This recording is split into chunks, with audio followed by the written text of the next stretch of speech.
Hello दोस्तों, स्वागत है आप सभी का टू द पॉइंट में। आज का हमारा टॉपिक, हम United Nations economic and Social Council के बारे में बात करने की कोशिश करेंगे। हम जानेंगे कि इसके फंक्शंस क्या है और ये किस तरीके से काम करता है, इसके मेंबर्स क्या है, इन सभी चीज़ों के बारे में आज का हमारा वीडियो। What is it? सबसे पहली चीज़ के United Nations economic and Social council होता क्या है, जिसे UN ECOSOC भी कहते हैं। ये शॉर्ट फॉर्म है इसका। It is one of the 6 principal organs of United Nations. जब 1945 में यूनाइटेड नेशंस को एस्टैब्लिश किया गया तो it became a successor to League of Nations. World war 1 के बाद जो है कंट्रीज़ के इंपॉर्टेंट लीडर्स या फिर जो एडवांस्ड कंट्रीज़ थे उस वक्त के, उन्हें ज़रूरत पड़ी कि we think about an organisation that would prevent another war, तो लीग ऑफ नेशंस बनाया गया। लेकिन लीग ऑफ नेशंस जो था वो एक फेल्ड सिस्टम था या फिर फेल्ड ऑर्गेनाइजेशन था, because of which world war 2 happened.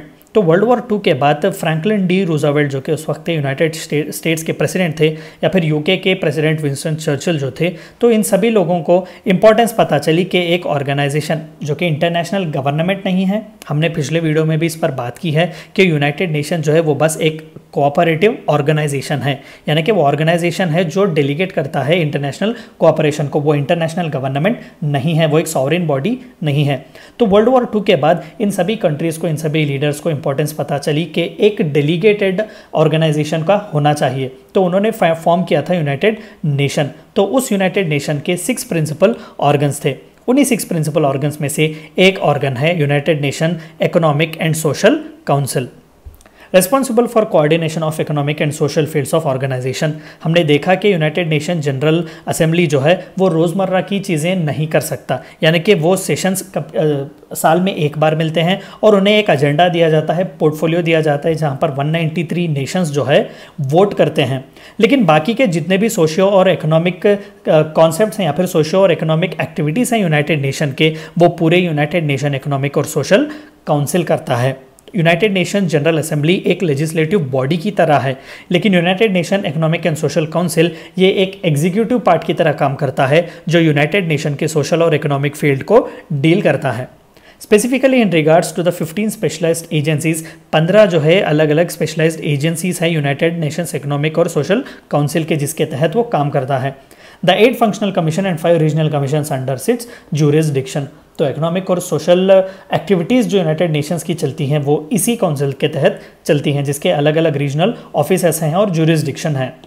तो व्हाट डज इट डू, यानी कि वो करता क्या है? देखिए, the council serves as central forum for discussion international economic and social issues. United Nation General Assembly एक लेजिस्लेटिव बॉडी की तरह काम करती है जो रेजोल्यूशंस पास करती है, लेकिन United Nation Economic and Social council जो है वो एक फोरम की तरह है जो डिस्कशन के लिए इंटरनेशनल इकोनॉमिक और सोशल इश्यूज़ पर चलता है।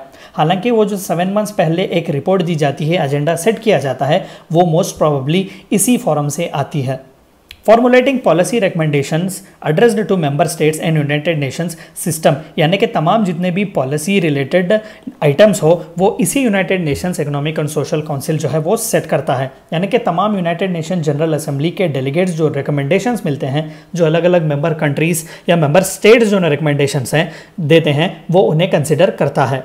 A number of NGOs have been granted consultative status to the Council to participate in work of United Nations। तो हम कई बार बात सुनते हैं एमनेस्टी इंटरनेशनल की या फिर ह्यूमन राइट्स वॉच की, ऐसे कई NGOs हैं जो सोशल वर्क से रिलेटेड हैं। तो United Nations economic and Social council जो है वो इन NGOs से जो है एक कंसल्टेटिव स्टेटस रखता है, यानी कि इनसे कॉन्स्टेंटली वर्क करता है, इनसे जो है वो रिकमेंडेशंस और रिपोर्ट्स लेता है ताकि एक एजेंडा सेट किया जाए यूनाइटेड नेशन जनरल असेंबली के लिए। और 1600 NGOs have consultative status with this council. How it works, तो फिर ये काम कैसे करता है? हमने देखा कि यूनाइटेड नेशंस जनरल असेंबली में जो है वो एक कंट्री को एक वोट दिया जाता है। 193 कंट्रीज़ हैं जो कि वोटिंग करते हैं। तो यूनाइटेड नेशंस इकोनॉमिक और सोशल काउंसिल का तरीका क्या है, किस तरीके से वो काम करता है? It holds 1 4-week session each year in July. ये भी जो है वो एक एनुअल समिट की तरह काम करता है, जो एक डेलिबरेटिव बॉडी है, सेंट्रल फोरम है डिस्कशन का, जहाँ पर खासकर इकोनॉमिक और सोशल इश्यूज डिस्कस करते हैं। Since 1998, it has also held an annual meeting in April with finance ministers heading key committees of World Bank and International Monetary Fund. तो देखिए अहम जो इम्पोर्टेंट इकोनॉमिक एक्टिविटीज़ हैं अक्रॉस वर्ल्ड, जो अलग अलग कंट्रीज़ के फाइनेंस मिनिस्टर्स होते हैं जिन्होंने इंपॉर्टेंट पोर्टफोलियोज होल्ड किए होते हैं वर्ल्ड बैंक और IMF में, तो ये एक डिलिबरेटिव बॉडी की तरह एक्ट करता है। उन्हें एक मंच पर लाता है, एक फोरम पर लाता है जहाँ पर डिस्कशन की जाए इकोनॉमिक ट्रेड या फिर इकोनॉमिक एक्टिविटीज़ को लेकर। High level political forum is meeting under the auspices of ECOSOC every year in July. तो एक हाई लेवल पॉलिटिकल फोरम भी चलती है जुलाई में, यानी कि 1998 से जो है वो 2 बार काम करता है United Nations economic and Social council. पहले अप्रैल में मिलता है जहां पर वो इकोनॉमी के बारे में बात करता है, फाइनेंस मिनिस्टर्स वहां पर आते हैं। दूसरा जो है वो जुलाई में बात करता है जहां पर हाई लेवल पॉलिटिकल मीटिंग्स चलते हैं। तो एक जगह इकोनॉमी, दूसरी जगह सोशल इश्यूज डील किए जाते हैं। The National Reviews of Progress and Implementation of 2030 Agenda for Sustainable Development, voluntary national reviews are presented and serve as a basis for reviews by high level political forum. तो देखिए 2030 में जो sustainable development goals 2050 में जो हमने adopt किए हुए थे, तो ये इसी बेसिस पर नेशंस के रिपोर्ट कार्ड्स देता है। तो ये थी चंद बातें आपको जाननी थी United Nations economic and Social Council के बारे में। Thank you for watching my video.